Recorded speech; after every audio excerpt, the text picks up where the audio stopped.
ہارون رشید نا اپنے محل کی چھت پہ ٹہل رہا تھا سب سے اوپر والے چوارے پر، نیچے سے حضرت بہلول دانا گزر رہے تھے، اوپر اس کے ساتھ سپاہی بھی تھے، گن مین بھی تھے۔ اس نے کہا یہ بابا تو ذرا اوپر اٹھاؤ۔ انہوں نے ایک ڈولی، ایک ٹوکری سمجھ لیں، اس کو رسیاں باندھ کے نیچے پھینکا۔ نیچے جو سپاہی تھے ان کو کہا کہ یہ بابا جی کو پکڑ کے اس میں بٹھاؤ۔ انہوں نے جبرن تھاما بابا جی کو، اس میں ڈالا، اوپر والوں نے کھینچ لیا۔ 2-3 منٹ لگے۔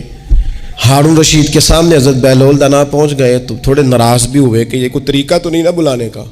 ملاقات ہوئی تو کہا کیوں بلایا؟ کہنے لگا ایک مسئلہ پوچھنا تھا۔ فرمانے لگے بادشاہ ہے نا، تیرے مسئلے پوچھنے کا بھی اپنا ہی انداز ہے، پوچھ مسئلہ۔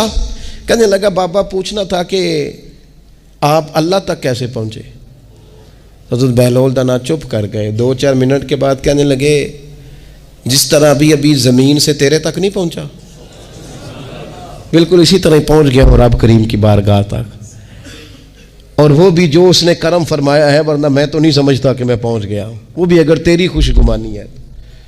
تو ہارون رشید کہنے لگا مجھے سمجھ نہیں آئی۔ فرمانے لگے تو بادشاہ جو ہے اتنی جلدی کیسے سمجھ میں آئے گی تجھے بات؟ فرمانے لگے اگر میں تجھ سے ملنا چاہتا نا تو میں ایک درخواست لکھتا، پھر کسی وزیر سے سفارشی سائن کراتا، پھر وہ جمع کراتا، پھر مجھے ٹائم ملتا کہ فلاں دن فلاں تاریخ فلاں ٹائم آ جانا، پھر آ کے میں لائن میں لگتا۔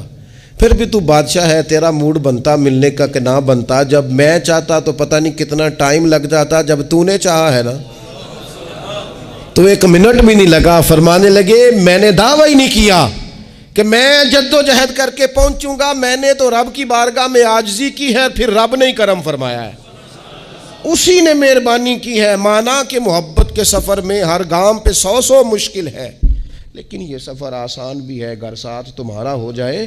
اس کے کرم کا ساتھ رہا ہے، اس سے عافیت مانگی ہے، اپنے آپ کو اس کے سپرد کیا ہے تو اس نے کرم کر دیا۔